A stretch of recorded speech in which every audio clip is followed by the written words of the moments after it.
Okay, today we have heard many important information and data, especially on the energy management and energy management system. In session 1, we shared the latest policy on energy efficiency and conservation in Vietnam, and also the international cooperation and their outcomes through bilateral and multilateral cooperation to promote energy efficiency and conservation. In session 2, we also shared the best practices in energy conservation under the energy management system in Vietnam, Indonesia, and also some of the information from Japan also. And in session 3, we have discussed especially on the issue and the possible solution to establish energy management system to promote energy conservation, especially under the public-private cooperation. And also exchange some aspects and opinion on the future EMAK based on this discussion. Next, please. Today, we have heard some very important words through the presentations and discussion in this panel discussion. And important keywords will be sustainability and globalization. Sustainability will means actually we have to achieve sustainable improvements in energy efficiency, environmental conditions, economy, and quality of life. And regarding the globalization, now we cannot establish the economy by one country. So globalization is a very important factor, not only for business, but also for the mitigation of negative environmental impacts, such as pollution and global warming. And also, recently, we have experienced some of the challenges to establish a measure against the various risks caused by COVID-19 pandemic, etc. So, as we have recognized today, it is very important to establish and function the energy management system to achieve very effective and useful in realizing the two keywords. And also public-private cooperation for E&C is a very effective approach for solving these issues, especially by sharing the same targets and goals as the international goals and targets, such as the carbon neutral policy and the Paris Agreement and SDGs. And also, it is a very important point to establish a very harmonized and cooperated policy and a practical approach by the two stakeholders, public and private sectors. Next, please. Getting back to the sustainability, we understand that the energy management system will contribute to achieve actually that's almost 6 important goals related to the energy. So that's energy management system will provide us with a systematized approach to solve these issues to achieve these goals. Next, please.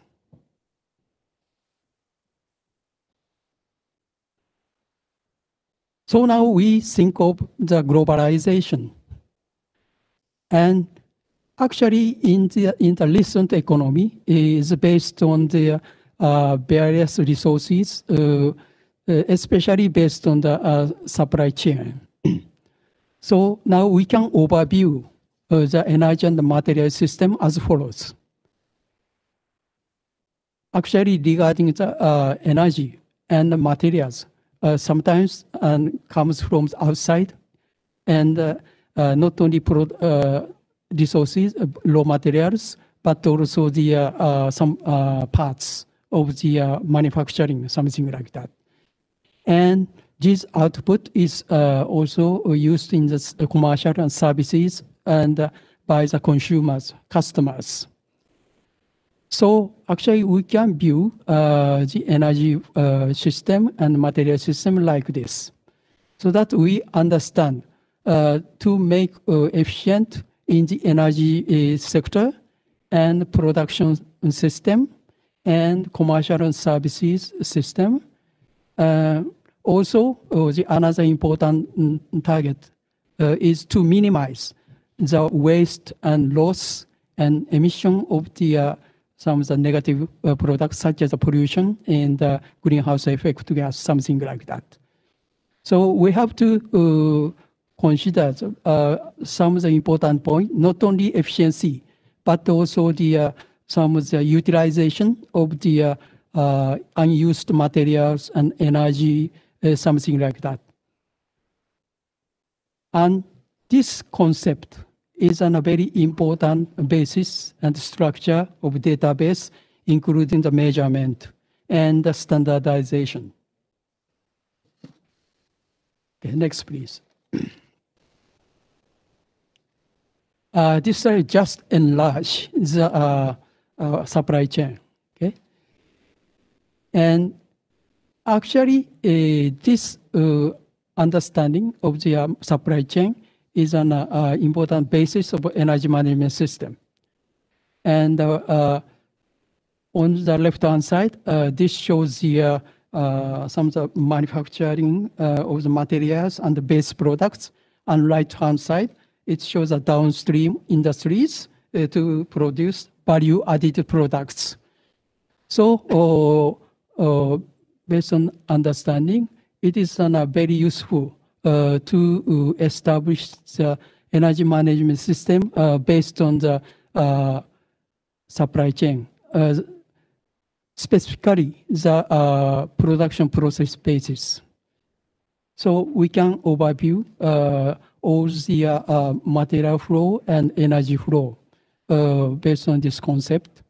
And at the same time, energy management system will be established also in the downstream industries.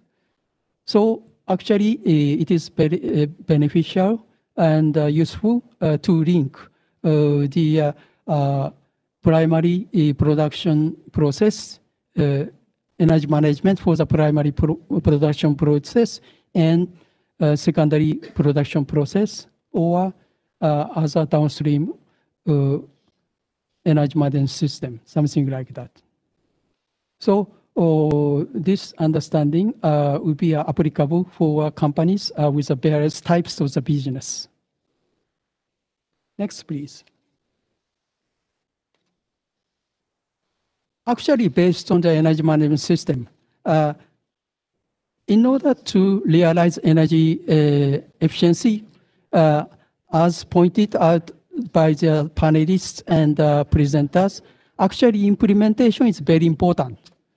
So that's we are also recommending to utilize this kind of guidelines to promote energy efficiency and the energy management system based on the concept of the and the structure of the energy system and energy flow.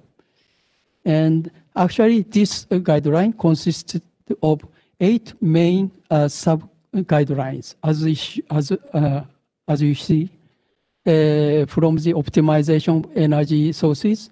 Finally, number 7, optimization of energy system based on the total energy management system, including the computerized energy management system. So I think this is a good references for the actual practitioners to have a good viewpoint to identify issues and measures, also the solutions for improvements. In addition, also we have to consider some of the measures for the demand side management and demand response.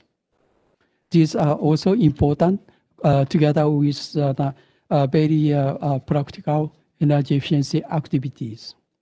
This will realize very drastic and great improvement in the total energy efficiency. So next, please. Okay, next, I'd like to mention about the way forward for the EMAK from the viewpoint of sustainability and globalization. Regarding the public sector, probably it is required to customize the policy and legal framework on energy conservation to meet and optimize the international policy and targets based on the countries and regional conditions. And also to establish the system to properly evaluate performance of policy and legal framework for energy conservation quantitatively and qualitatively from energy management viewpoints, probably based on the guideline and criteria for energy conservation. And as for the private sector, especially from the viewpoint of the supply chain, then it will be important to establish the energy management to meet, number one, international standard and guideline, and number two, national policy and standard, and number three, needs and conditions of the markets. And next, to establish the function of the specific energy management system with management of risk under the company's commitment and policy. And also to develop the systematized energy conservation promotion by the energy conservation guideline and criteria in practice. Okay, next, please. So regarding the public-private cooperation, already through the EMAK, this EMAK aims at establish a networking among the policymakers, also the practitioners. So this cooperation will be based on the common programs and with common targets. So actually, EMAK could provide some of the possible future program also by sharing the various best practices. Maybe through the discussions and presentations, we probably can think of especially 4 items for the future program. Number one is to establish and share some of the demonstration program, such as a showcase energy management system based on ISO 50001, together with the best practices in energy management, also the demand side management and demand responses, which have also shown by presenters. And also secondly, to share the following, such as a successful and strategic energy management system based on the supply chain, which are globally developed. And second is the energy conservation best practices, of course, by using specific energy conservation guideline under the energy management system. This is actually good practices on the systematized approach. And third is to develop information system to share these showcases on energy management system and best practices. And finally, capacity building is very important, as emphasized by panelists and presenters, to actually make the next action and behavior change. Next, please. So that now we consider how to expand networks of policymakers and practitioners through the EMAK workshop conducted in the 10 countries so far, and also through the ASEAN scheme for energy cooperation, and also through the international cooperation program with Japan based on the bilateral and multilateral cooperation including Japan-ASEAN cooperation, and also through the other international programs related to the energy management. So that's we can discuss what will be a possible and potential program towards the EMAK10 plan to be held in Malaysia probably next year. I think this is some of the important some of the conclusion for panel discussion, including the presentations.